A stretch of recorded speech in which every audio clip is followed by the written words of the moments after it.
Yo, what's up with it? We are back. If y'all was on, I don't know what happened to my music because Daryl was changing. She was playing in all my stuff. All that jazz. Was changing all my stuff. What up, y'all? Welcome to The Real Love in Basketball. I am Lee Tao. Yeah, and I'm Daryl Tao, man. The hostess with the mostest. Ain't that a thing? That's what they say? I don't know, but that sounded mad corny just now. Why did you turn my music off? Welcome to WWE. It's not even playing no more. See, I had a whole music thing set up for y'all, but Daryl over here clicking and pushing buttons, and nothing's playing. What happened to it? It's your fault. What do you do? I ain't doing it. It's right there. So I'm saying that's why I be telling him, don't touch.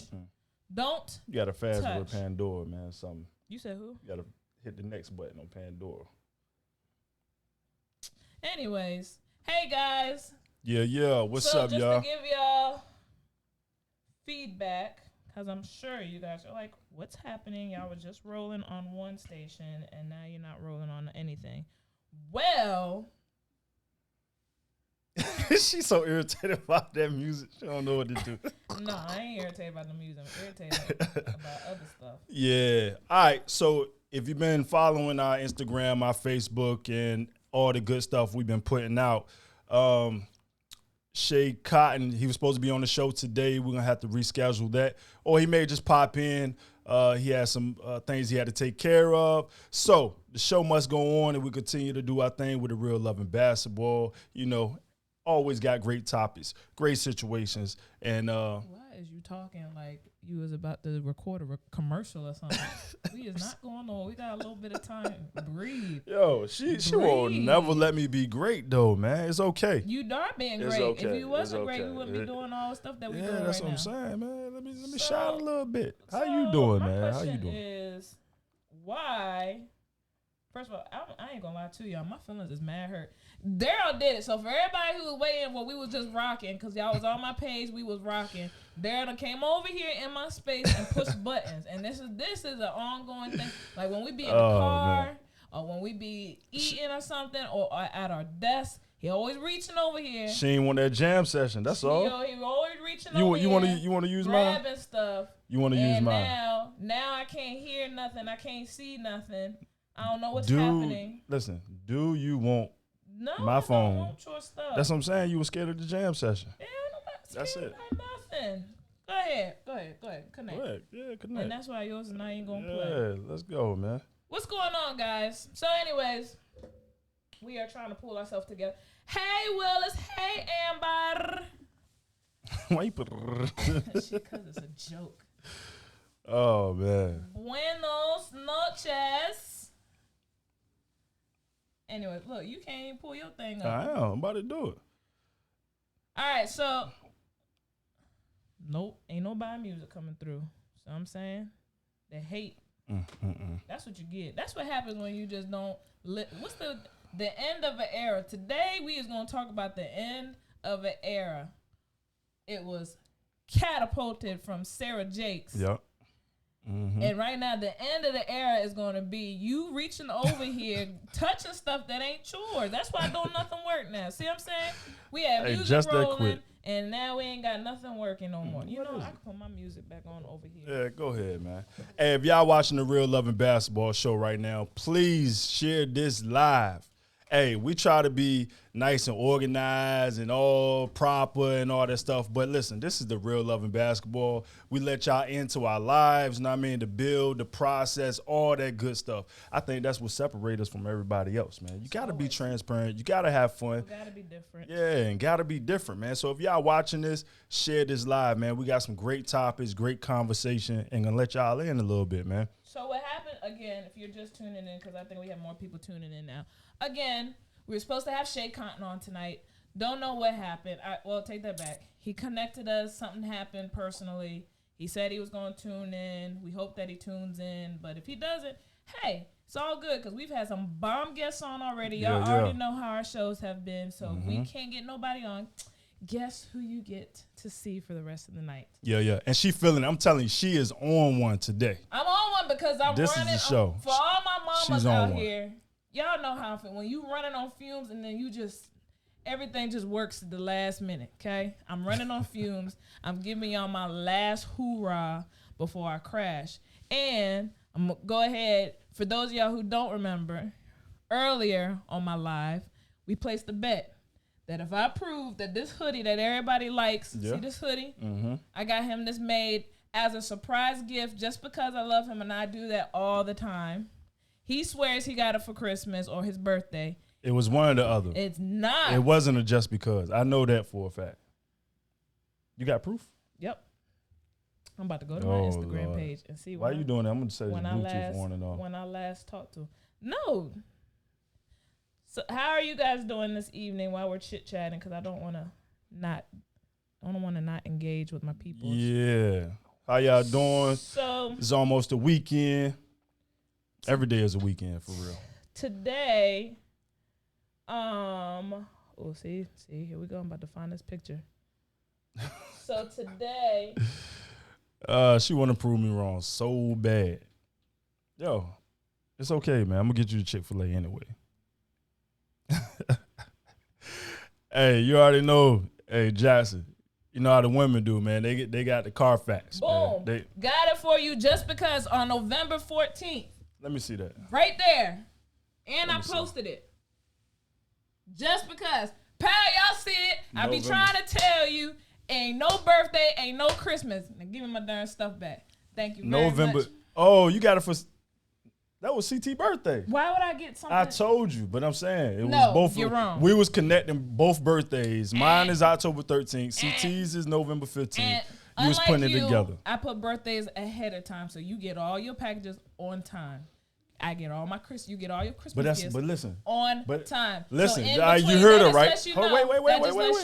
Wait. That in between holidays, he still gets spoiled and gets gifts. No, but that's listen the problem. though. That's why he's a brat key now. word. Listen what she said. She bought it and it came to the house on November 14th.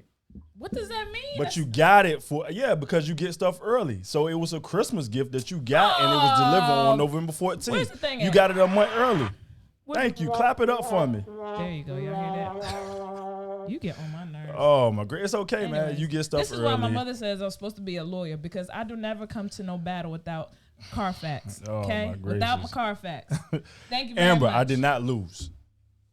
Hey, I did not lose. Thank you, Amber. So at the end of the night, I'll be sitting here and I'll be off my diet because I'm stressed. I'm dropping off my diet just for the evening and I want some Chick-fil-A. So today is a cheat day. I cannot talk today, man. That's can't. like the fourth time I guess so. You dressed in all this winter clothes like we not in the basement of our house. Sitting over here got a whole sweatsuit outfit. Look, baby perspiring. Look at this. He acting like he not 40 years old. You know darn well you I'm feeling good, man. Slide these socks off. Yeah. Look. He hot. He making me hot looking at him. Shoot. Yo, she is on one today, man. What's the topic for today, man? Come on. The topic, I have a couple of different topics keeping today. it. You get the spotlight is on you. I'm falling back today, and I'm gonna just fill in because you feeling nice today. Why ain't the radio working no more? This one not working either. Could I know you about to play this foolishness? Listen, no, I was not. Today's topic, for real. I meant to pull up some scriptures because if I had known we was going to have to jump impromptu with all these people. But the topic for today is knowing, I don't want to say knowing how to fight battles. I just don't. You can't have no croissants. You right, Amber. That's an inside joke. That's from Instagram. Spit it out. There was a couple of really good sermons we heard this week. Sarah Jakes has been on fire. So one thing you probably see me post, she talked about the end of an era, but then she also talked about being in the now and preparing for your next. Yeah, absolutely. That joint went viral. That was so both of those are really good. But then the other part of my spirit that hit me was it came through was when to let it go. So like, how do I say this without saying this? Man, say it already. Some people just don't know how to stay in their place, right? Stay in your lane. Just say it. I'm not saying specific. Well, no, I won't say specifically with me. But there's sometimes people that you hear to just be talking out the side of their necks. And it's just like, why? Like, it's 2021. Yeah. And people like to do what's Drake's line? Trigger fingers turn to Twitter fingers. So people like to be on these phones and these computers and just talking crazy and just not. If you confront them, nobody has nothing to say. Yeah. But everybody wants to hide behind it. They're in the comfort of their own home, man. So they can say anything, do anything. It's just like, if you was a fly on somebody's wall, they'll say everything. I wish, you know how people be like, oh, what was your superpower? If you had a superpower, what would it be? Right. My one would be, I wish I could fly. But then the other one, wish I could see in other people's lives. Because I be wanting to know sometimes, what is wrong with you? Right. Why do you do this? Or even like these people with the whole Trump has come to an end. We have Biden. Please don't talk about Trump. I'm just talking about the commentaries of just stuff that's still perpetuating from him. Like, let it go. Oh, I know we could talk about. So let me explain to you something that happened to me. What happened in to my you? game? Talk to him. In my game. And this goes to when to fight battles, when to know you're mature, and not flip a table over. But anyways, I'm at a game. Okay, we have a game. My kids have a game. High school game. We're playing this team, and it's if you see girls basketball nowadays, if you're not in private school, it's different. Okay, that's a lot of work. It's like watching paint dry a little bit.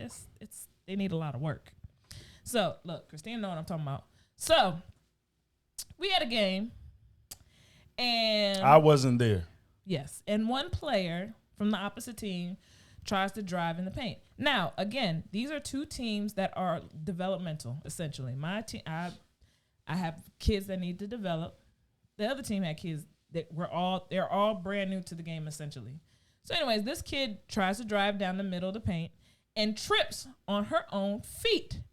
We see it. Clear as day? Clear as day. Clear as day. If Mike Cunningham was on here, he would tell you. Okay. He is our jokester. He calls these things out like in front of everybody. So anyway, she trips. Foul on our players. Us, the whole coaching staff, we're all like, what? Where? A gentleman from the parent side of the other team screams, that was a D foul. Now, when he screamed it. Did he say D foul or damn foul? I was trying not to cuss. You got to get the point. Like, you got to hit it. You're going to hit it. See, we're supposed to be a Christian-based. Daphne going to say something now. It's going to be a you. Anyways, so he says, that was a foul. And I felt the heat, and I look, and he's looking at me. And I look at my staff like, and I say, who is he talking to? Mind you, here's the funny thing about all of this.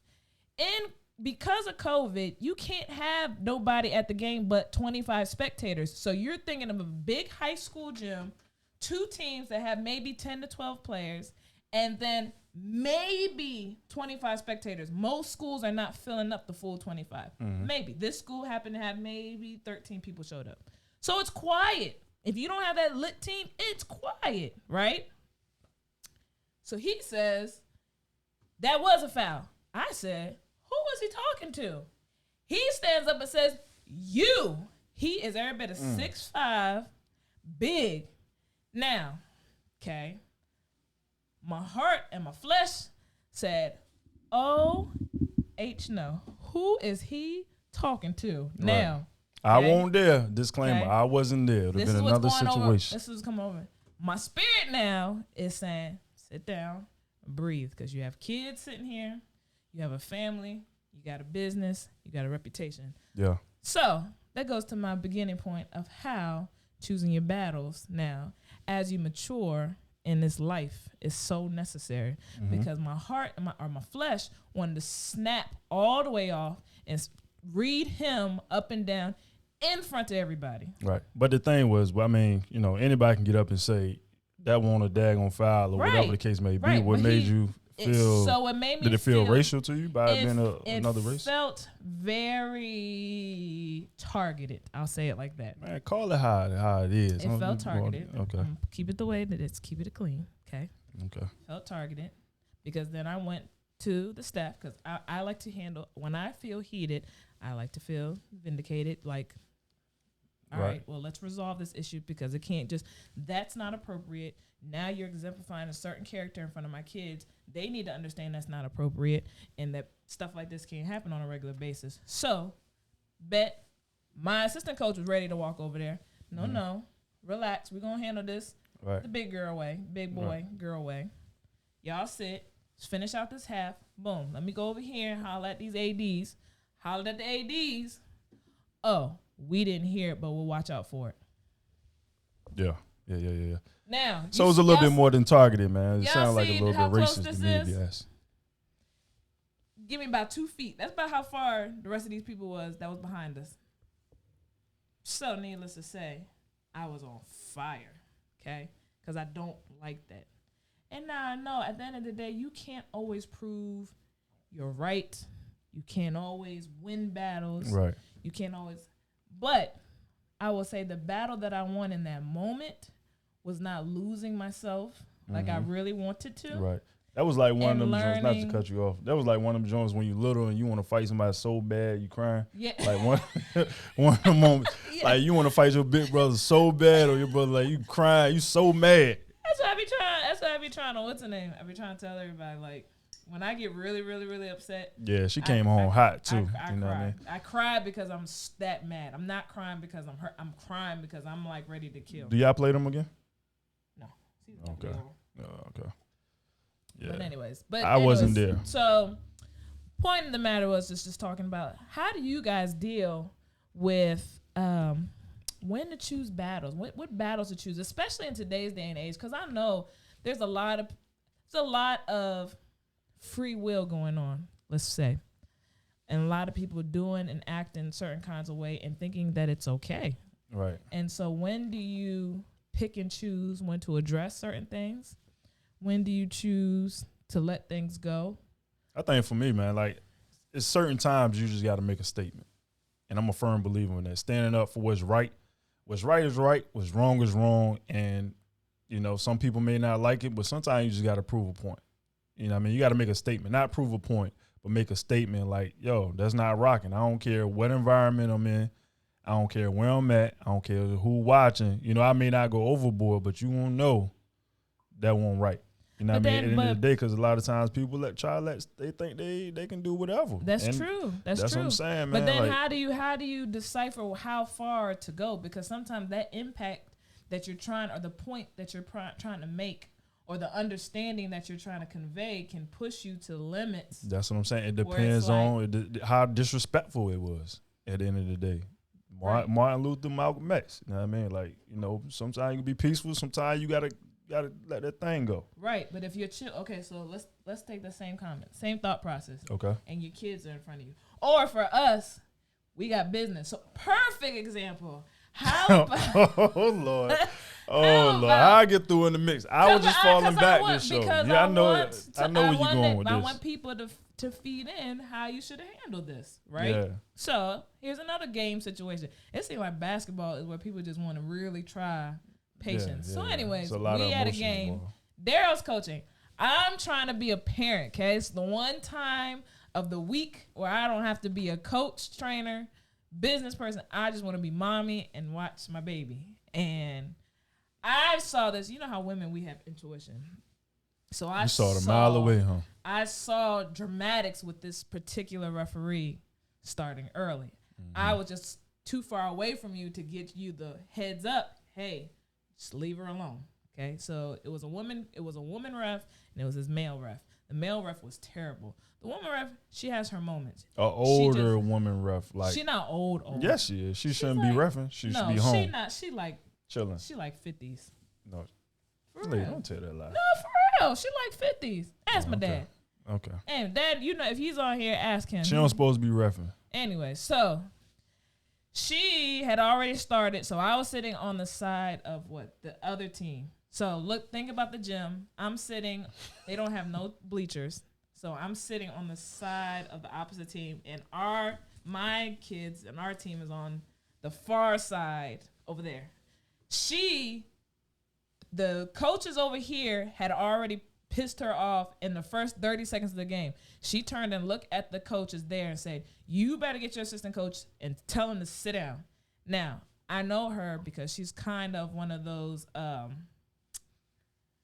She don't like no men exerting their body and their strength over them. Okay, so it started there. I peeped in. I said, "Oh yeah, she's blowing texts on everybody if y'all cross her." So what I'm thinking. Game goes on. It's a lot of just crap, just smacking. And CT is 4th grade playing in the 8th grade league. So these boys are big. Now, they ain't trying to gas my son up, but he was hooping this game. He was killing it. Mm-hmm. And what happened? He went up. Oh yeah. So, but he was already going at the refs. Daryl was already going at the refs. No. But it was fouls. Right. Yeah, that's what I'm saying. A lot of fouls in between, and I ain't say He nothing. was trying to get them to recognize fouls. Right, because go ahead. Because as being, playing pro basketball and playing at the high level, one of the things is being a ref. You got to be able to communicate with the coach. Yes. Right. And just be able to have a conversation. If something ain't right, okay, all right, we good. But literally wasn't listening. Somebody getting fouled, my son going up getting hit, one of our other kids going up getting hit. That's how people get hurt. Right. So that's all I was trying to say the whole time. But whatever moment she was in and the other dude ain't know what he was doing either, they wasn't getting. It was bad. So here's the other part. So if you're a referee, I also say if you're going to go into the reffing game, don't be emotional, because to be a ref, I can say that being a rep is probably the hardest job because you got parents, coaches. I couldn't either because my patience is very short. So I commend all y'all who are refs. However, y'all cannot be a ref and be emotional because it's a lot. You're going to have the hecklers. You're going to have the coaches in your head. You're going to have some smart behind players. It's a lot. So don't be a ref if you're too emotional. But anyways, fast forward back to this game. Blah, blah, blah. It's going back and forth. He's getting heated because our kids, and it's actually going both ways. There's some crazy fouls that's happening, and it's lopsided. Right. CT goes up. The biggest boy lands on my baby. Okay?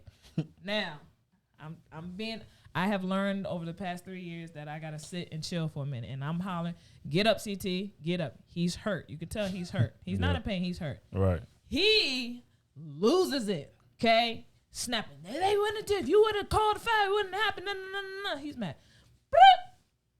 First tee. So, oh Lord, here he goes. Now he has an assistant coach. When one of our kids one of our ex-players was his assistant coach at the time. So I'm waiting for her to go get him because if you know him, once he started, it's a wrap. Like I'm hot. Let me disclaim. He don't hot or cold. I ain't no in between. Ain't no in between. Once he goes, it goes. So either you better go grab him and bring him back to reality, or it's a wrap. Sorry, mama. So now he's on it, like because his son is on the floor. He had already talked about all these fouls, and now then he got teed up. Oh Lord, if she ain't throw a tee at him. So when he threw a tee, now he's on the floor because he's walking towards CT. But he's snapping off at the same time. You look, he's 6'4". The lady was what? Every bit of 5. No, I ain't go. It was the dude. I ain't go to the lady ref. But she's the one that called the. Oh yeah, I beeline past her and went to the dude. I wouldn't do that. So I ain't that crazy. I'm a little bit crazy. Now he's getting CT. I have to go out there. He goes and puts CT down the bench. CT's all right. Now he's still going. Now I got to intervene because he's going. When I tell you, this has happened in Richmond before too. He's going, and it's like it's not going to stop. I promise you, I'm not crazy like that. I'm not that coach. It's going to be proven. Here's where my point is coming to. Okay. So you do that, you have C-tab on your chest. Right. Absolutely. We have a business to run. Right, absolutely. So first time people who could potentially be looking for a team who's looking at us and it's like, oh, this team looks good. They coach. Right. So absolutely. At what point do you woo-side and say, you know what? Hey, it's a game. Right. She just sucks. Right. I'm going woo-side. He got thrown out, by the way. I went on the side and messed with the camera. No, so she didn't throw him out because she knew me, and thank God I have a reputable name from my father. Shout out to my daddy. So she recognized me from my father, and she said, just because you walked across there and I realized you were with him, that's why I didn't throw him out. But back to the point, We had C-Tab on our name. So what? Right. So So when do you? This how I look at it. At the end of the day, I walked over there. Yes, I was a little aggressive with my words and my stance or whatever the case may be. I may be 6'4" and big, but that's an excuse at the end of the day. But I wouldn't hit the dude. I wouldn't put my hands on him. I would just, everything was verbal. And I just walked past and get my son. Let him know, man, that wasn't right, man. Y'all trying to get somebody hurt. Woo, woo, woo, woo. And now, for us having C-Tab on there, if somebody out there, if that was their first time and they see that and they take offense to that, I can see how it can look, you know what I mean? But at the same time, it happens in basketball. Right. So if I'm going to a gym and I see somebody snapping off like that, 9 times out of 10, especially if I was there the whole game, I can understand why they snapping. Everybody in that gym know them refs was terrible. I can agree with that. So if I seen a coach doing that, I'd be like, oh, he got a point. Now, if I seen them doing it twice, like the following weekend, and they did it again, then I don't know. What if it was without saying names, but what if it was Gabe's coach? Exactly, because he does that on a regular basis. Yeah. So that's what I'm saying. So when how do you have that line that you don't cross so that you don't? But you can't please everybody. That's what I'm trying to tell you. C-Tab ain't for everybody. You can't please everybody, and nor do I try. I'm in the emotions of the game, which is, ton of coaches be on TV and youth sports or whatever the case may be. I ain't put my hands on them, but they was wrong. It was wrong. 100%. Yeah, I totally agree. So I totally but that's why you always got to have a powerful team too. So, and a wife who understands you. So you saw me, you recognized it, you know what I mean? You came over there and you handled it. That's true. 2 eyes, 4 eyes is better than 2. Like my man Stephon said. So you was watching and seen it. You know what I'm saying? Okay, so then. But it was wrong. It was horrible. It was. All these referees have been, and I think it's because of the pandemic too. So they just did me now. Anybody who's willing to work nowadays at youth and high school games, some of y'all just don't deserve to have that whistle power for real. Unfortunately, but hey, who am I? I wouldn't do it, so I guess I can't talk but so much. But when it goes back to, so at what point in our lives do we start to recognize and have that discernment to know when enough is enough, or when or how far to go, or when do you make a stance where it's like, all right, that's enough, and how far does that stance go? Right, that's good. It's pretty much on preference. Like I'm saying, I'm willing to die behind a lot of stuff I believe. What is you talking about? I'm just saying. I'm just saying, like, you got to stand. We need to upgrade our insurance. Over here, got Malcolm X over there. A man who stands for nothing will fall for anything. Right. That's what I'm saying. Everybody don't believe. Have to be so aggressive. But that's what I'm saying, though. I mean, that's a little bit of extreme. That's a little bit extreme, but I'm just saying, though, like, something I really believe in, I'm gonna fight for. Non-violent. Right. And I forget the rest of it, but you know where I was going with it. That's what I'm saying. That's my point. It goes down to personal preference, and are you really?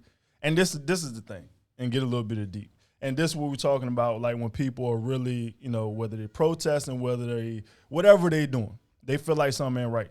They'll do it to a certain extent, but if you do it, you got to be ready to lay down for what you believe in, or don't do it. I believe in a whole lot of stuff, but I tell you what, I'm too cute to go to jail, right? And 2, I ain't laying down my life, but for my family. Okay, so that's a little bit extreme. So let's take. I was watching this clip on Steve Harvey when they talking about he sold out, right? To when I think he had Monique on the show, and Monique, the whole Netflix thing that came out, and she was just like, yo.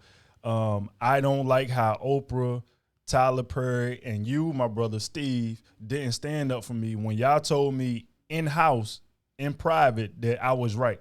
But when y'all get out there in public, y'all not having my back, right? So he like, yo, at the end of the day, this is a money game. Right. This is a money game. This is the game we playing. And he even said, and Steve is my man.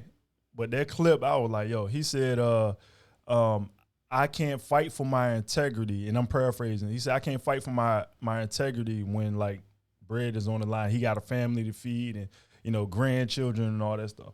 Now, is that right, though? That's what I'm saying. but okay. Are you going to Kaepernick?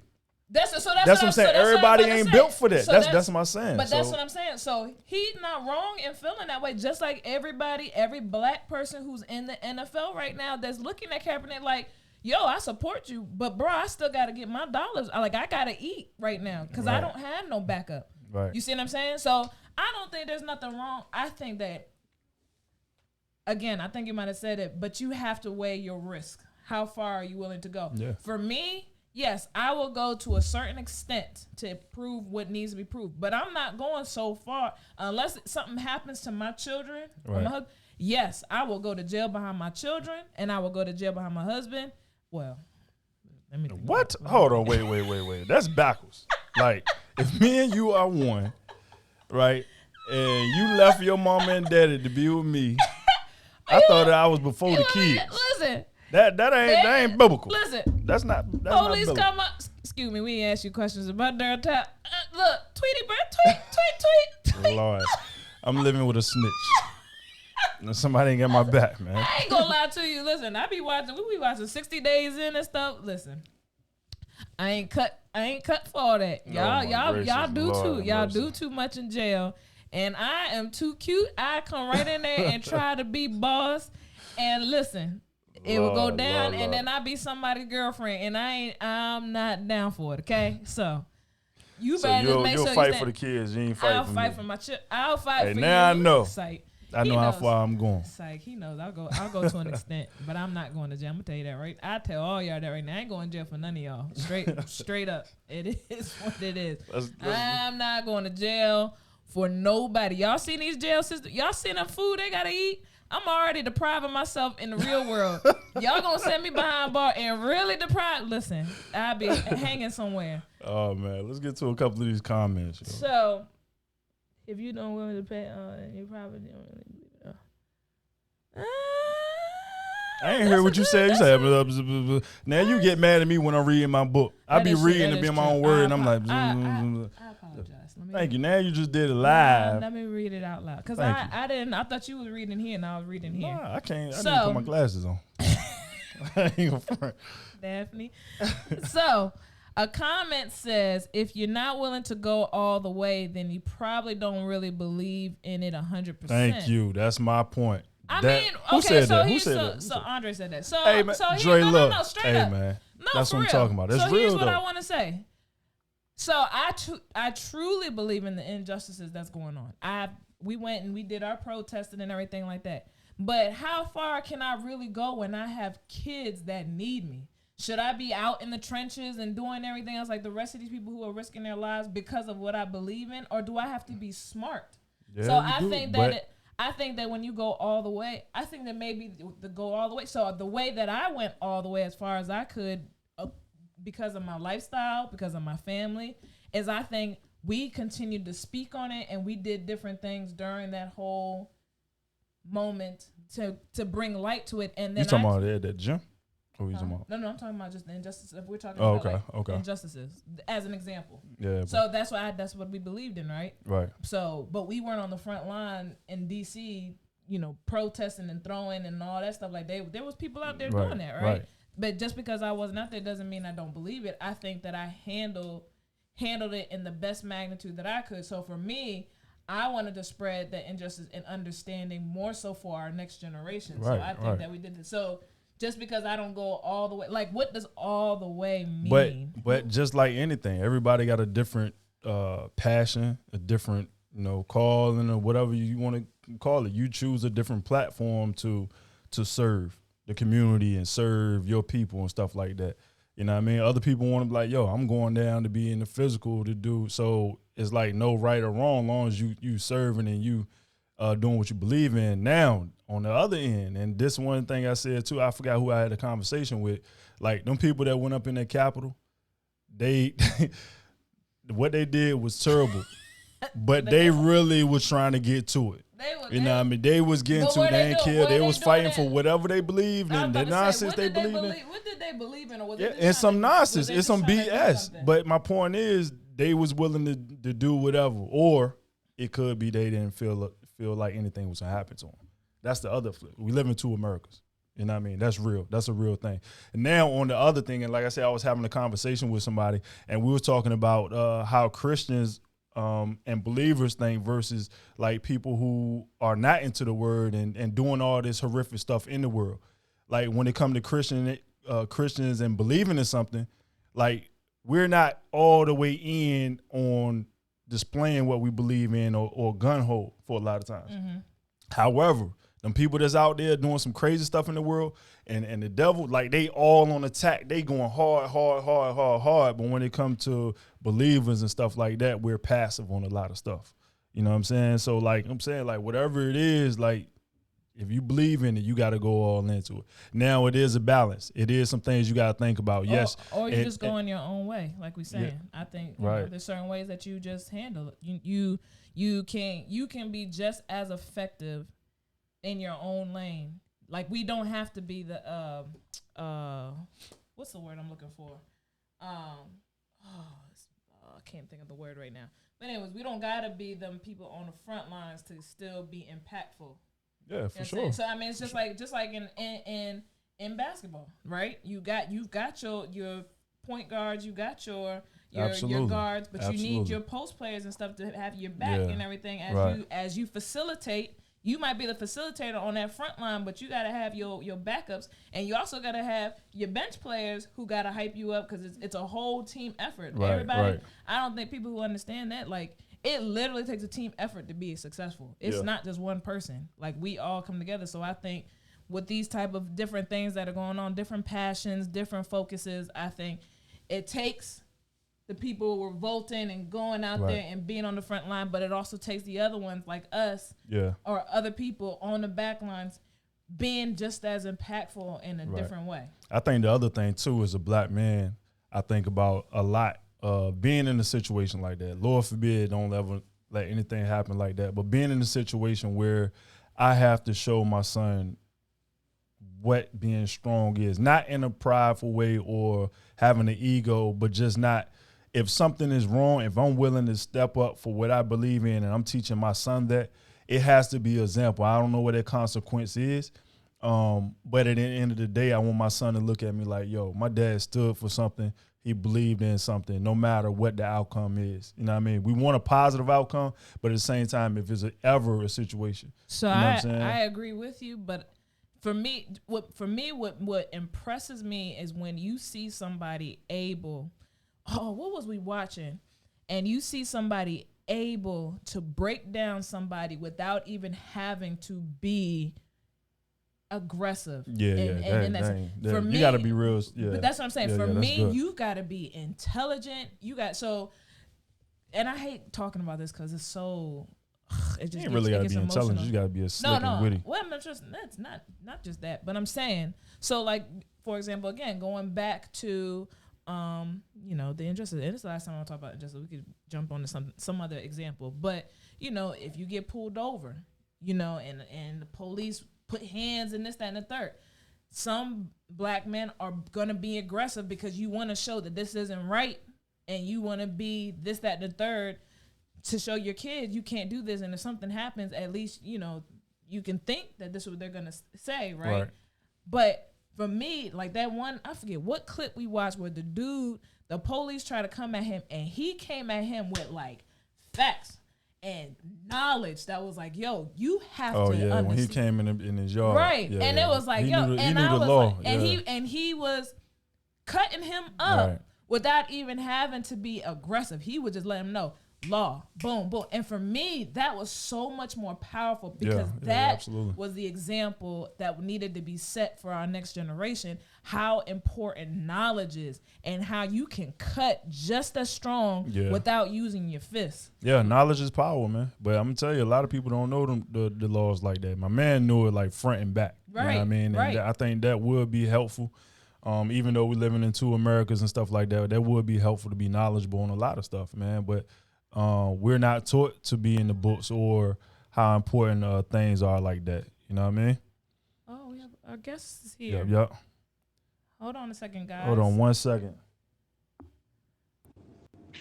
Big Timer. Hey, how are you? You good, bro?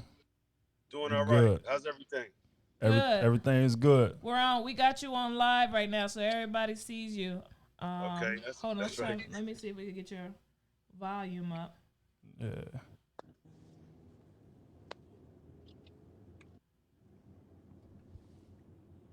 Hello. Yeah, can you hear me? Yes. Yeah, we can hear you. Yup. What's up, boss? How you feeling, man? Good, man. Thank you for having me. It's just been a hectic day. Just recovering from COVID, and I was in a car accident, so I've been a little banged up. So pardon my delay, but Oh I have man, some no doctor's problem, appointments. man. Well, first and foremost, we're glad that you are all right and you are healthy Thank you. and safe. Thank you very much for showing up. I'm Lee Tao. This is Daryl Tao. So we definitely appreciate you. Everybody who's on, this is Mr. Schea Cotton. He is the LeBron before LeBron. How many times you heard that, though? I know, right? How many times you heard that? Be honest, bro. Man, it's like Tuesday follows Monday. You know what I mean? I hear it a lot. So it's a compliment though, because he's the best in the game at this stage. So I just take it as a compliment and keep pushing. Yeah, absolutely. So we were having just random conversation. We were talking about and we'll have you put your 2 cents in, and then we'll move on to some more good information, juicy information about you.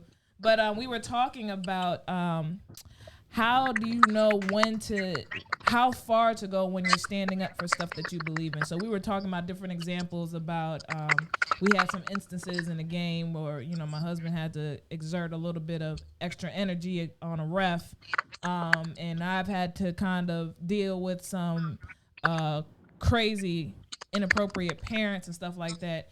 And so we were discussing how far, if you believe in something, how far do you really go to make sure that not necessarily a point is proven, but that your stance is heard? Or do you get to a point in life where you just kind of learn how, like the Bible says, turn the other cheek, essentially? Like when do you involve and when do you say, it's not that deep? I think I think it's a case by case situation. But as far as something that you believe in, you have conviction for it. I tell people you got to be willing to die for it. And it's as real as that. It's like your faith. I'm a Christian through and through, and this is how I'm going to live my life. And it's probably the most persecuted religion, and it's not always fun. I have this slogan, but I wasn't able to actually trademark it just yet, so I didn't put it out. But it's my motto with that is faith ain't fun. Right. That's It's real. tested through adversity. Right. And that's when you know what you have. When you're tested in your lowest moments. Right. Yeah. That's the same thing I was just talking about, man. Like we were saying, man, if you really believe in something, you willing to lay down for it, whatever that look like, whether it's to die, whether it's just to, lose millions of dollars, whatever it is. And somebody that commented said, if you don't go all the way into that, you probably didn't believe in it 100%. Yeah. And I think right. it's real. Yeah. I think that's true. I think we exemplify it though, because with CTAB, I mean, for those of y'all who know us, we got our own cross training athletes into believers. Well, the believers aspect was based on the foundation of Christian principles, and when we first started it, that was like, yeah. Do we really put that out there? Yeah. Do we hide it? And it was like, we're gonna lose business. Right. They ain't gonna want to train with us. We based off of 1 Peter 4:10, like. Do we roll with it or what? And it came down to the point, at the end of the day, people gonna rock with us or they not gonna rock with us, and It is what it is. And we stood on that thing, and we're booming. And the crazy thing on top of that is that we have so many different faiths that comes from Muslims, Jew to all that kind of stuff. So right. I think I can agree with that. I can agree with the fact that if you truly believe, you just gotta go ahead and make that sacrifice. Yeah, man. So that's what we was on, man. Know what I mean? we got a little beat before you came up in here. Yeah. That's right.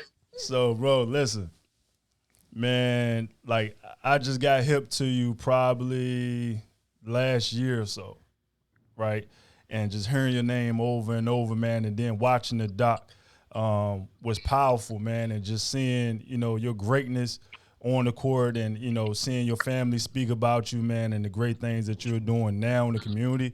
I commend, brother, because a lot of times, like, we play ball for man, most of our life. And we all get to a point where adversity hits and a lot of us never bounce back. Yeah. Right? Myself is a guy who bounced back. My wife is somebody who bounced back. And yourself to see that journey, man, is great. So that's why I reached out about that. And if y'all don't know, well, let's get. Why don't you go ahead, Mr. Cotton? Why don't you go ahead and let people know who are you? I am the original man child, Schea Cotton, born and raised in the Los Angeles Harbor area. Humble beginnings. My parents were hardworking people. My father had his own company. My mother and father worked together for years. My father passed in the last six years in the completion of the documentary. But what he left was work ethic and integrity and a real sense of being a man of faith.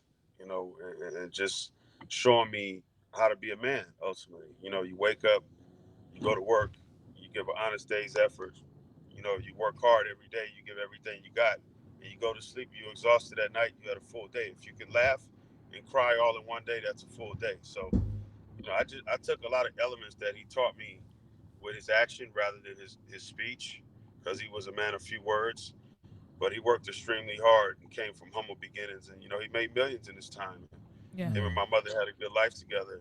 We went through some challenges as we got older, and I faced a lot of adversity, but it helped me as an adult, and with a child of my own who's 12 now, my daughter Chloe, and dealing with a lot of challenges that she presents as a teenage kid approaching teenage years. Mm-hmm.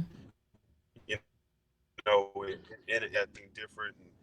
And, I'm really gleaming to the mental health side of things with a lot of the work that I'm doing. Mm-hmm. Man, your pops, man, was an OG. I looked at the doc and said, you could tell he was no nonsense. He ain't take no stuff. Like, he gonna dig in you, man, and he meant what he said. You can tell that, and your mother as well. By us being entrepreneurs, we right. We right on the same page. I was just about to ask. I know exactly where you're going. Go ahead. Yeah. Both of your parents are entrepreneurs, right? Yes. Yeah. So how was that growing up in that lifestyle entrepreneurs? We got two young boys, man. One is 10 and one is 1, and we all in the entrepreneurship. So tell us a little bit about that journey growing up into that. It was unconventional. I think my father had a trucking company and he was in construction, so it was a lot of long nights. He'd gone early, be up at 5:30, out of the door by 6:30 at the latest, and he probably would be back home till 7, 8 o'clock sometimes, even later, just depending on the job description. But my mother made sure she was at home when we were old enough to know what was going on, because she wanted us, to see her at the house when we got back. So she knew what was going on with her kids. And that was probably I think we lost you. was raising the kids. And that's what a lot of kids are dealing with today, but today's a much different era. Yeah. Where there was a real culture, and there was actually like a stages that you go through. There was respect of your elders and stuff like that. People knew there was repercussions for the actions, and now it's just like reckless abandonment. Right. For my parents, they were just teaching me and my brother work ethic and what it's like, being together. Two people becoming one, you could accomplish the world rather than just trying to do it all by yourself. And they were a great team.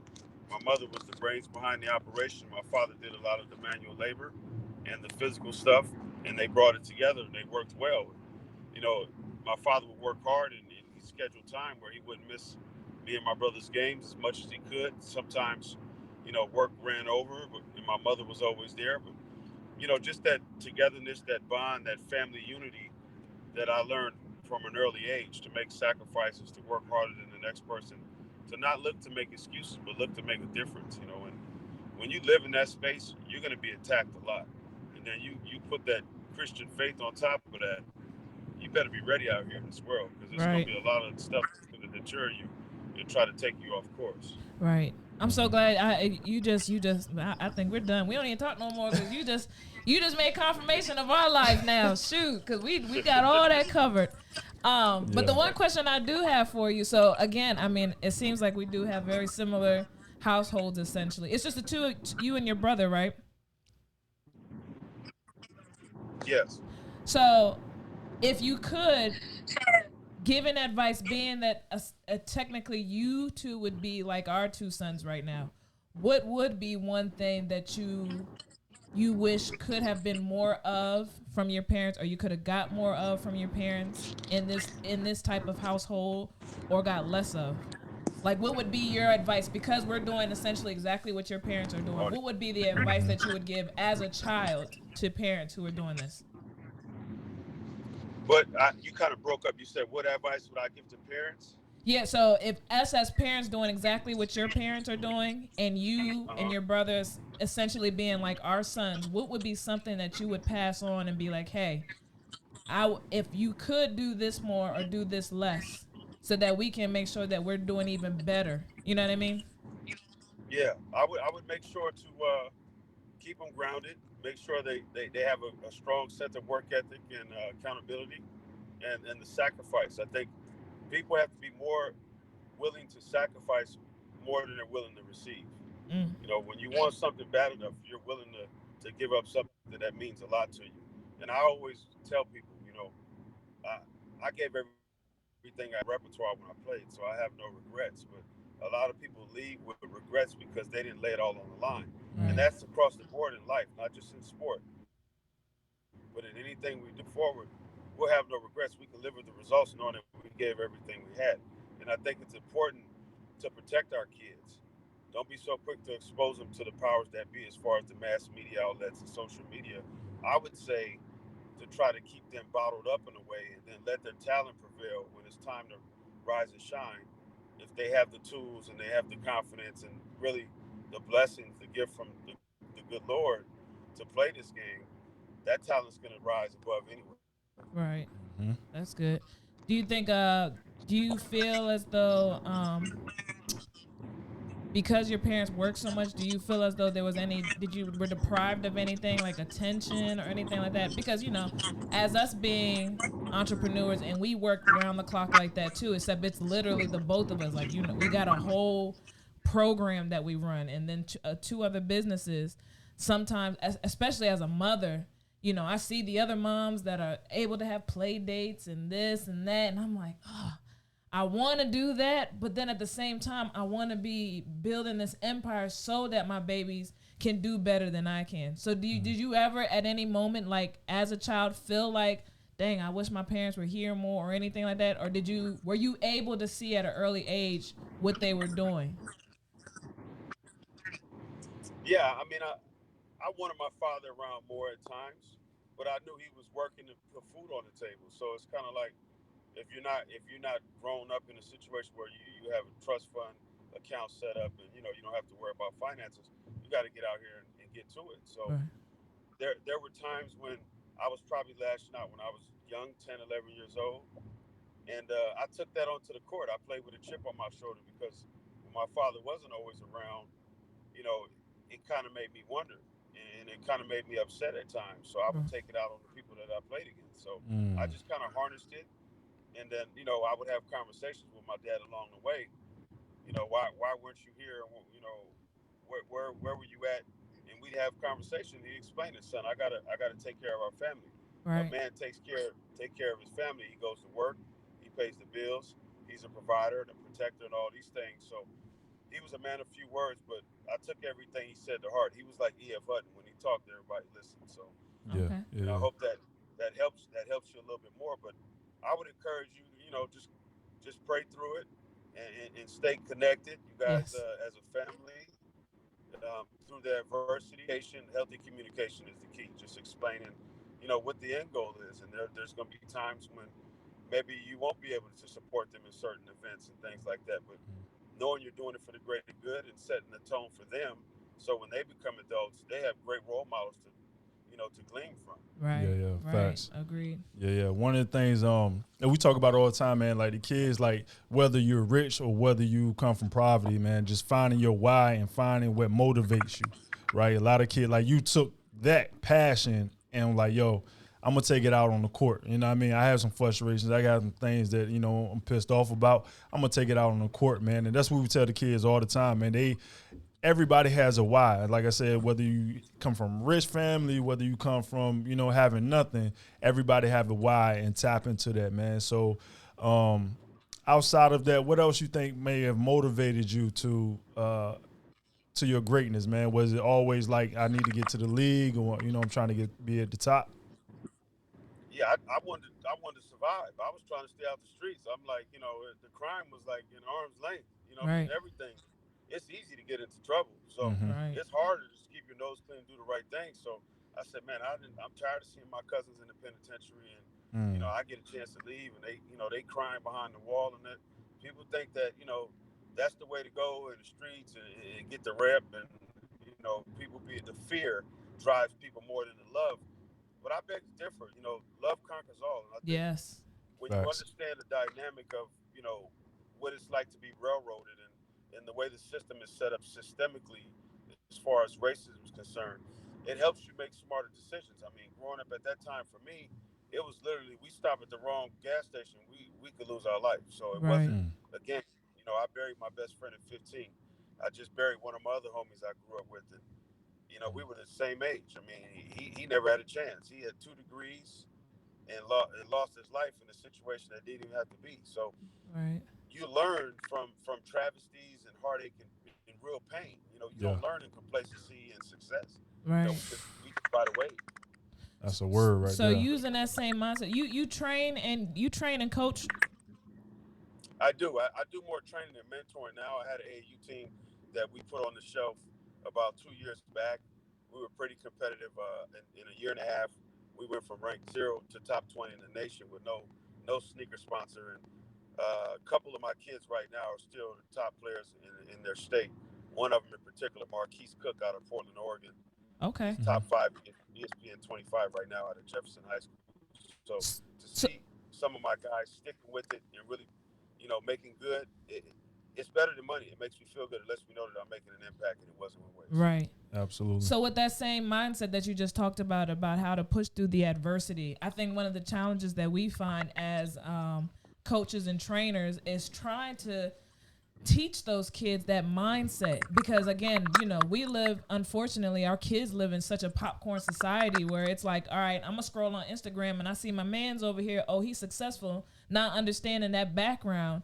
And so now they're trying to do what they're doing and they're not winning, and it's like, oh, forget it, I'm gonna quit. And then you have the Right. parents who want to blame everybody else instead of recognizing, listen, stay the course, push through this process, and then that's when you're going to see the success. So how do you now, with everything that you've been through, and like I said, understanding the adverse times and how to handle adversity, how do you get your kids to understand and get through that? Like, what is your words? My life experiences, the training itself is a 360 approach. My training is unique because they're being mentored and battle tested mentally throughout the Mm-hmm. training because it's vigorous. You know, Right. it's a one-on-one situation. You know, it's not a regular rate. It's a little bit more costly than others because I paid my dues already. So Right. Absolutely. it's not about the price; it's about my time, Right. because the time is something we can't get back. It's fleeting. You know, we could always make money, but you can't make more time. So what I talk to them about is seizing the moment, carpe diem, and understanding if this was your last day to play basketball, how hard would you train? How hard would you play? Yeah. And Mm-hmm. you have to play with that in your mind. I could suffer an injury at some point as a player, and Right. it could sideline me for a very long time. So, you know, when you're injured trying to get back on the floor, that itch that you have to scratch, you got to play with that at all times, even when you're healthy, because you never know who's working. There's so many kids playing all over the world now. Right. Basketball is a lot more challenging because there's more numbers, Yeah. Yeah. there's going to Yeah. be less opportunity. You Right. know, so Right. I tell kids, you got to you got to give everything and then some. I mean, in this game, in order to have a chance to make it, you got to put your body through things you never imagined, because Right. Absolutely. that's what it's going to take to become a player that's reckoned with, where you become noticeable. I mean, I was the number one player in the country at 15, 16 years old, and Right. my parents weren't basketball people. It was just me and Mm. my brother, Right. you know. So God had a plan for my life then, and He's got one now. And I think my platform is much greater today because I could do this till he decides to take me. You Yeah. Yeah. can't play Yeah. basketball forever, but Right. the knowledge that I have in my head and my heart, I mean, it's unmatched. And I think the kids that I work with, they feel it, they gravitate to that, and then Mm-hmm. they learn how to master that drive and that emotion, and you harness it. So when you get on the floor, it shows. You know, Yeah. your intensity, Yeah, your anticipation, the body language, without even touching the ball. You Right. know, it's those things that are infectious, and we're teaching life skills at the same time. Yep. You know, that's absolutely. going to take you further than the sport itself. Yep. Yeah. Agreed. And one thing you said, man, like it's power in words too, man. So a dream deferred, the Schea story, a dream deferred. Like it's power in them words, man. Like a dream that you had was deferred. It wasn't stopped. It was just put off Right. and it was delayed. Like it's so Mm-hmm. much power in that, man. And to see like being number one in the country at 15 and having, all these wolves and having, all these schools at you, man, and being in magazines and all that stuff. And I feel you when you say like, yo, where I'm at now is like more fulfilling than, probably making it to the NBA. You know what I mean? Don't mean that your dream was cut off.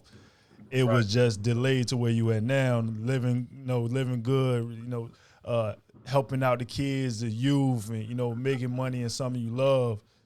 Man, that's priceless, man. So tell us a little bit, man, about how the documentary came about, man, and all that good stuff. Documentary came about when I was finishing up playing. I finished up retired around 30 years old.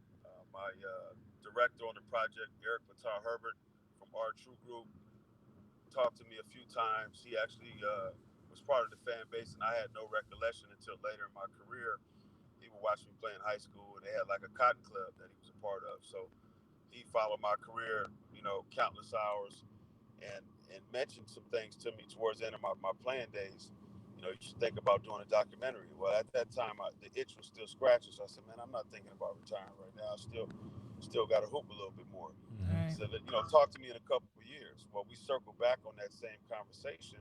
The timing was right, and it went into production. I want to say probably about 8 years back. Okay. And it was a journey for a little Yeah. bit of time because trying to find the investor, and my initial investor was Jason Hart, who played Syracuse in the NBA for 13 years, I believe. Mm-hmm. He was a high school point guard of mine at AAU, so we had a relationship, and he stepped in and got the ball rolling to a certain point, and then I wound up connecting with another potential investor that I was training his son Mm-hmm. and his team, and he was able to financially fund it to the point of almost completion. Oh Right. And wow. then we basically marketed the film and got it all tightened up. We did our final edits. We went through LA Film Festival in Mm-hmm. 2016. They ranked the top 5 out of 4,200 films, and we knew that Wow. we were onto something. Every audience that saw it was just like blown away. It moved you whether you were sad, it made you upset, or it had you inspired, but it moved you emotionally, and that's what I was looking for because that's what this ride feels like. Mm-hmm. Right. It Mm-hmm. moves you emotionally, and it's not always a good thing. And to be honest, it's been hell. Right. I mean, people that haven't seen the film, they'll understand when they watch it. I've went through every emotion, and I'm still here today. I know God got a plan for me, because of the platform that I'm on. I mean, I've had TEDx's already. I've spoken at ACC Media Day. I've talked MBPA Top 100. I've spoken on all the major platforms in Los Angeles, to New York City. Yeah. It's just a matter of time. It's a matter of more and more people getting aware of it and Mm-hmm. really tackling these platforms that's available today so the masses could have access to the content because it's a hell of a story. So Absolutely. what do you ultimately want to be the takeaway? Like what is the end goal for you essentially? For the documentary itself, the education is, if it can happen to me, it can happen to anyone. And the Right. reason why I created this and we decided to do this is so it wouldn't happen to no one else's kids. And I'm really, really focused on helping the inner city community because it's like a lost community. Yeah. Especially in the black community. It's like, well, what happens to the little black babies if ain't Right. nobody investing in them? Right. You Right. get lost in the shuffle. There'll be statistics, and before you know it, the penitentiary, here we come, or a Right. grave. Right. And Yeah. and, and if I can help that on my watch, I'm gonna do everything I can to avoid it.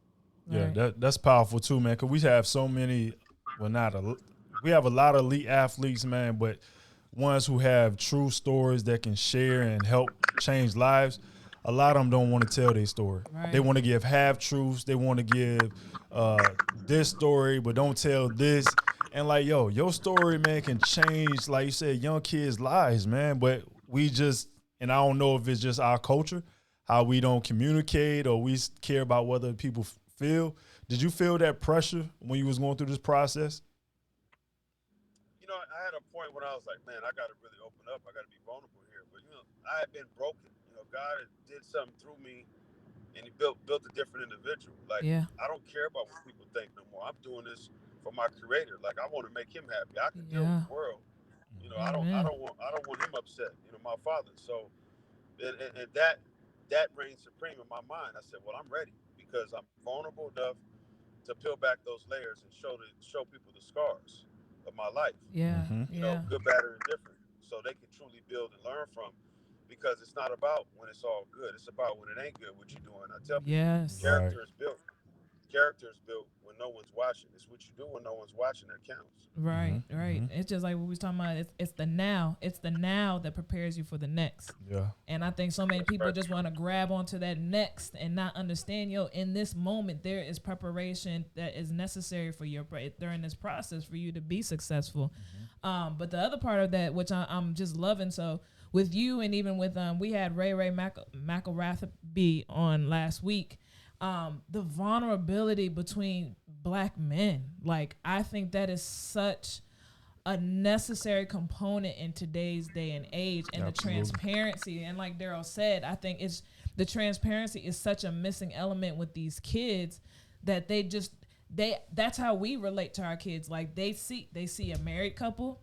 They see, like, our kids are so in tune to what's going on. They know if we come in and we just had a spat, like, they can smell it on us. Yeah. Like, that's how open that we are. But it's necessary for them to see that. It's necessary for them to see the good, the bad, and the indifferent. Because, again, like you said, these kids are just scrolling.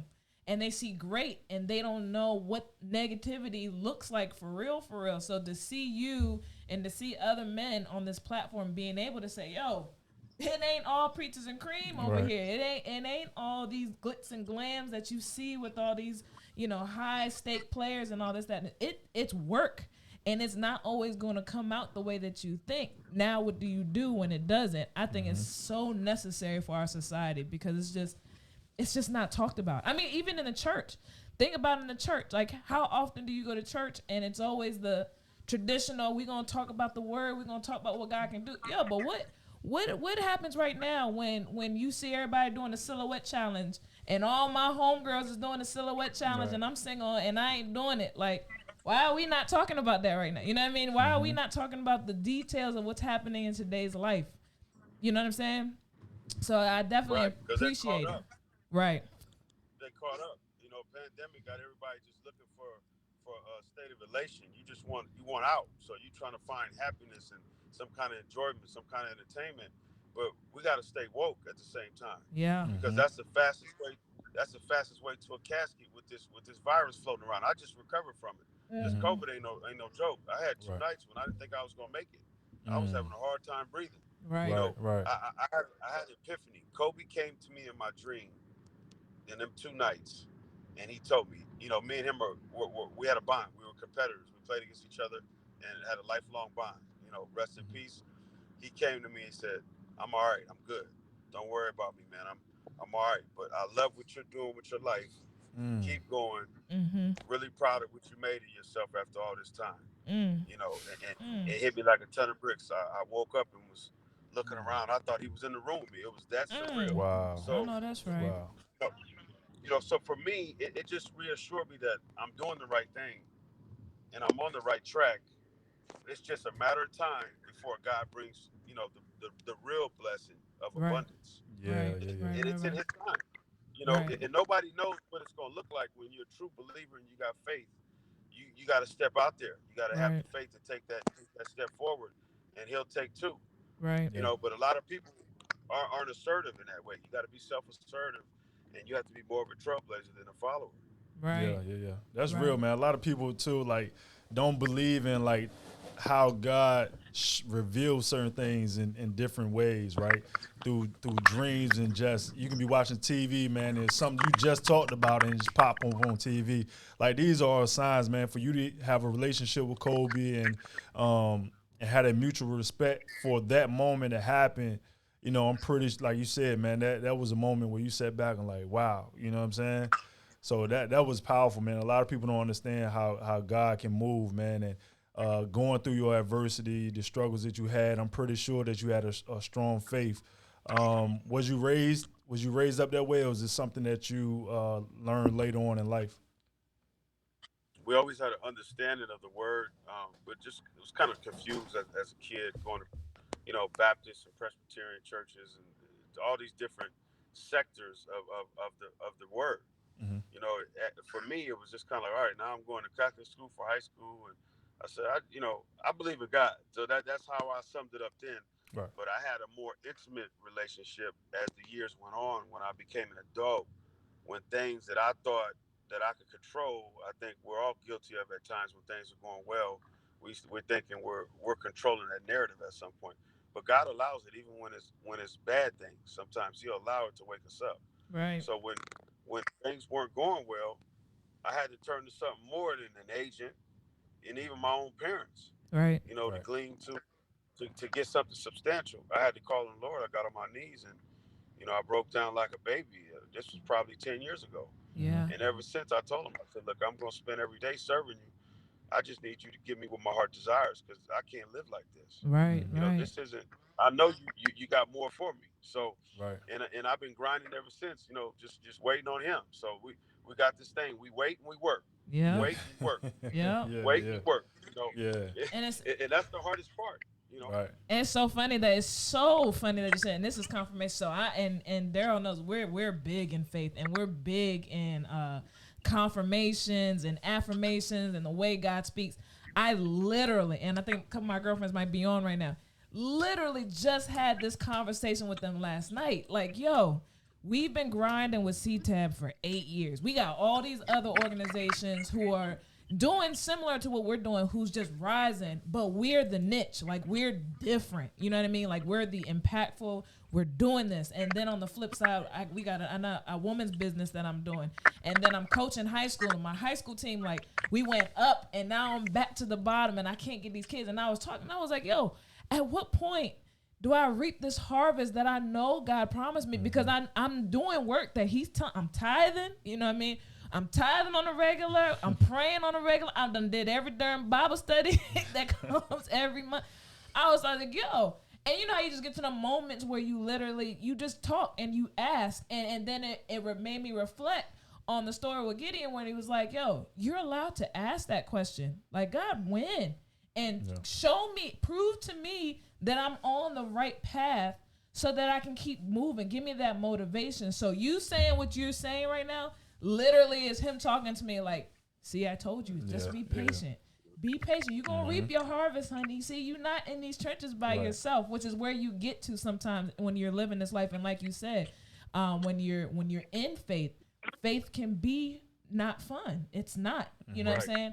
Right. But the rewards that happen, the moments like this that happen, make you just be like, okay, all right, I see you. Okay, we rolling. All right, so, I got you. So the moments that she's talking about, like literally, you know how it is when you building something, a business. So we got the business, but we like, yo, let's go ahead and everybody call us the Love and Basketball, like the Real Love and Basketball. So we coined that joint, started the podcast, like anything. We're like, yo, all right, we've been doing it organically. Right. Let's try to get guests on the show. And you know how it is, man, trying to get people to get on the show that you feel like at a status or whatever, just to, to build your empire. But it seems like literally everybody, 2021, bro, no lie. Yes. Everybody that we had on this show is doing some major stuff. Yes. And they may have a name or whatever the case may be, but it always come back like to faith and how we overcame and like sharing testimonies. So this platform right now, we got the right people on our show, man. Yes. And it's crazy how it happened. So like that's the moment she's talking about. Yeah. I ain't know if you was gonna respond or not back in the day. I was just like, yo, I just watched bro documentary, man. I can No, we relate was to hyped. him. We was all watching it. Our sons was watching. It was like, oh, this is interesting. Yeah. Then he reached out to you and he was like, yo, he said he's gonna be on the show. I was like, yeah, right. Yeah, Then I'm sharing a post and I'm tagging you and I said, yo, he resharing our joint. Yeah, So man. it's like, it's crazy. It's Yeah. crazy. Yeah, it's amazing to see how God works when you just stay faithful. Even when Right. you don't see it, it's like he's going to show you and reveal himself. And I think that's the testimony that people need to see, because sometimes we can't just say we got to thump a Bible on people's heads. Sometimes it's your own person and your actions that's going to be the only Bible people ever read. So what's happening here, I'm praying resonates in somebody's heart to Right. gain that faith and that belief to say, yo, at whatever I'm doing, keep going. Keep going, keep grinding, keep focused, keep faith, because it's going to persevere at some point. Yep. It's going to. It's just in his timing, not ours. Because if it was up to me, we'd have the house and everything that I want right now. That's right. And we'd be lit. We'd be rolling in these businesses. But Right. God's gotta continue to prune both of us so that we're able to take on that next level. So yeah, definitely right. definitely appreciate them words. But back to the I feel like having church. What church music at now? I don't even talk about this no more. Going back to your training, because there was one thing that I wanted to say about when you were talking about training and what you're instilling in these kids. What do you do with those kids that they just there, like people's got money, they there paying, 'cause they it's just want to cool. hoop, like. Do you get to a point where you're like, yo, you talk to the parents like, yo, listen, I can't waste time on a child who doesn't want it? Or do you just be like, you know what, it is what it is, let me go ahead and keep rocking with it? It don't. No, I used to do that early in my stages of the development. Now it's like the time is too valuable. Yeah. They're not committed and they're not going to class and applying themselves, doing the best they can. I'm not even gonna waste my time because those kids are not going nowhere. Yeah. You know, and I tell the parents straight up. You know, you have to have certain tangibles already. The kids got to have work ethic. You parents have to be committed, and the kid has to understand where he is talent wise and what is he trying to accomplish. The why's got to be bigger than the adversity. So whatever you're accomplishing or planning on doing, the adversity, or otherwise the adversity is going to beat you every time. Right. If your why is bigger than what you're facing, you'll accomplish that goal or pretty close to it. And that's where I start. And that'll challenge people. I look in the kids' eyes right away, and the eyes don't lie. It'll tell you if the kid's really built for it or they want something that they're not willing to commit to.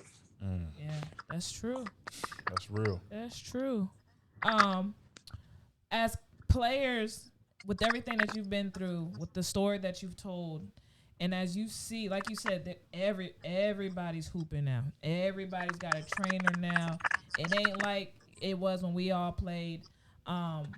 What's the advice that you give, let's say, high schoolers transitioning to college to prepare for that next level? How do they prepare? And as a parent, like you said, is your daughter playing? You said you have a 12-year-old, right? She's starting to get into it. Yeah, she's starting to get into it. So what is that advice that you're giving her as you're going in and you're becoming that student athlete? How do they get?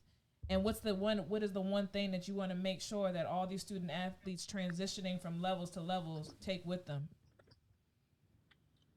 Just the commitment side of it, commitment and sacrifice, understanding that you're not always going to have good days, but you do it when you're sore and you're tired, you don't feel like, because those are the days when you really improve.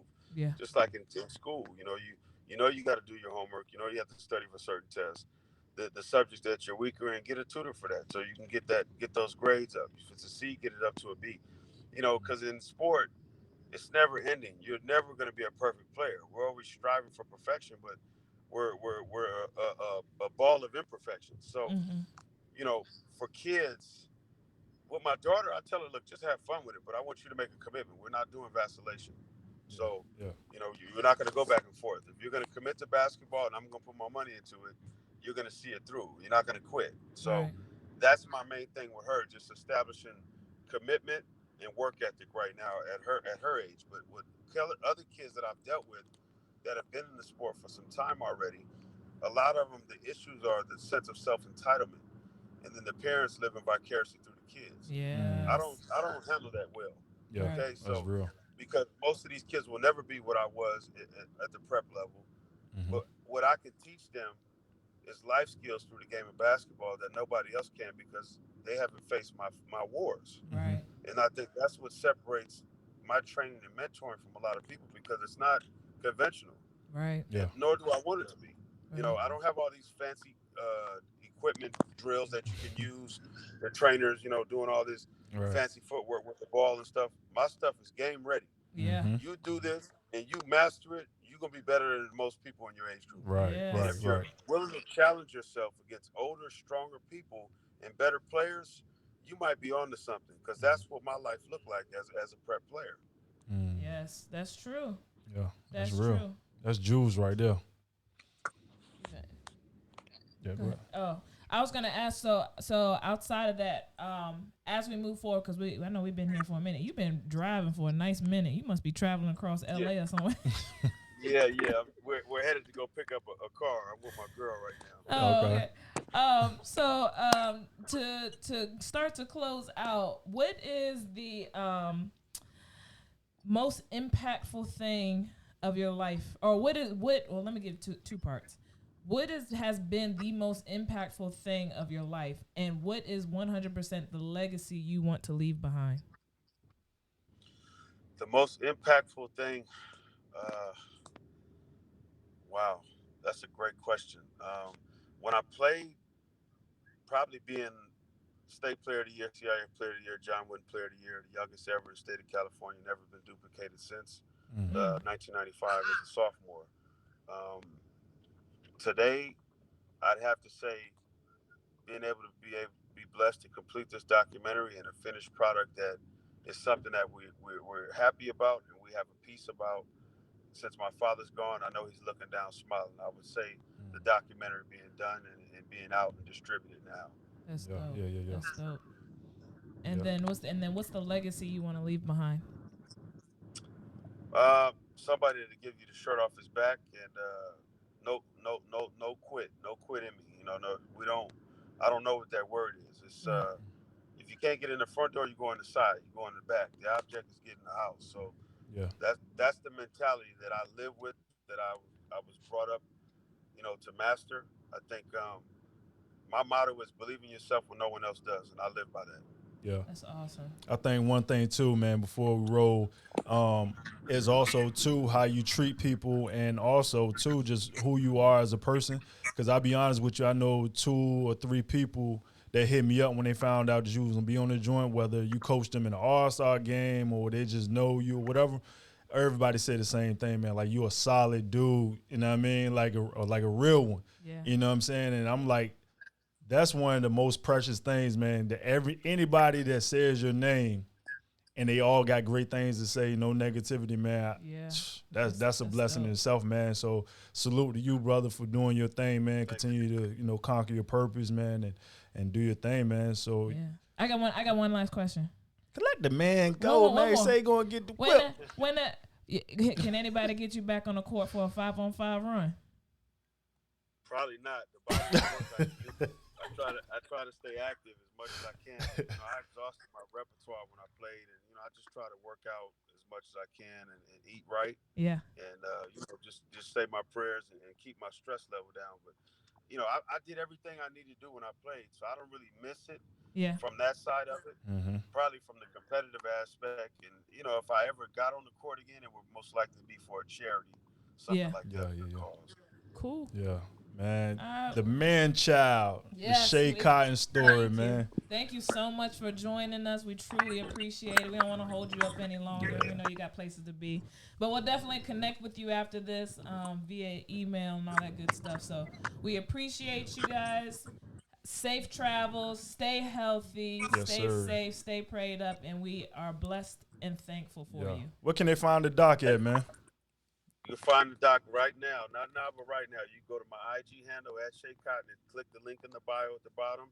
Or you can go to Amazon, you can go to Prime Video or iTunes. Go get it. Yes. Yes, There go you get go. it, y'all. It's a very good documentary. We watched it, so Yes, sir. kudos to you and blessed to have you on our show. Appreciate you, Thank you bro. for having Y'all me. safe travels, man. Have a good night. Thank you. All right. We thank y'all. Yeah, yeah. That was good. That was good. I'm sure That was very good. our children are upstairs probably losing their minds. Yeah, they are, Well- man. That was solid. Hey, Yep. look though, that's what I'm saying. Like even things like that, man, that happened, even though he came on late. You And know what all I'm that good saying? stuff. Everything And happened, still popped on. It was still great content, great conversation. And then the Lord, so y'all see how, listen, do y'all be seeing how the Lord be working though? Yeah, he show up. He just He show up, man. just manifested himself all in this Yeah. conversation once again. Yeah, Like, we could have all said, the yo, we time. ain't doing the show. You know what I'm saying? Just yeah, you and y'all know, know or how I be forget about, him. about time and stuff now. Yeah, But every God time, man. everything works out. Last week is something similar. You know what I'm saying? But yo, he know what he doing, man. He sure do. Shout out to Schea, man, for popping on the Real Loving Basketball Show. Yes. Shout out to y'all. For Hey, look, connecting. we need y'all to share this live, man. It's super important. You know, you can watch, you can come in, you can comment, and we can laugh and all that stuff. But without positive content being shared, we can't reach the people we need to reach. You know what I Yes, mew So yes, right yes. now, we Share need to this. share this joint, Let man. everybody know. Follow us on Instagram at The Real Loving Basketball. Follow us on Facebook. Maybe one of these days we'll start doing some apparel and stuff. Y'all know we got C-Tab stuff. If you haven't, follow us on C-Tab Hoops. Yeah, Get yeah, your yeah. kids into our training. We got our teams coming back up. Everything's popping. They're going to make me reach down here and get this book. Get it with your reach, toes. I don't feel like reaching it too high up. Yeah, yeah. If you don't know it, go get that Conquering Purpose book, 7 Steps to Overcoming Average. You know what I mean? Check that out. You can go to cpurposedigital.com/shop. You about forgot. You sleep. Yeah, Anyways, yeah. Well, to close out, I'm going to close out and just say timing is everything. It is. That's a word. That is a word Tell in it. itself. And that right there is something that I need a confirmation because I Yep. Because you was 2 seconds from cussing them out. Shay, she was 2 seconds from cussing you out. No, man. I wasn't. I mean, slight. But I ain't talking about that. But I'm talking about the fact that what I'm saying about the consistency of working and seeing the fruits of your labor. And you might not necessarily be seeing that right now, but if you are walking the path of purpose, Yeah. if you are walking that thing, God's gonna elevate you at some point. He's gonna show you something. Yeah. He's gonna give you your heart's desires because it was His promise that was written out, and He is a man of His word. Mm-hmm. So stay the course. So and timing is everything. He's gonna Say it, Reverend. give you what you want in His time. Because if it's your time, Amen. you probably won't be able to keep it. But in His time, you'll be able to appreciate it, hold on to it, elevate it, and pass it on. Yeah. So. On The that word note, for tonight is timing, and it's time for you to go get my Chick-fil-A. How you doing? whatever. Hey, man, to the next time, Real Loving Basketball, man. We'll talk to you. Check out the podcast. Peace out.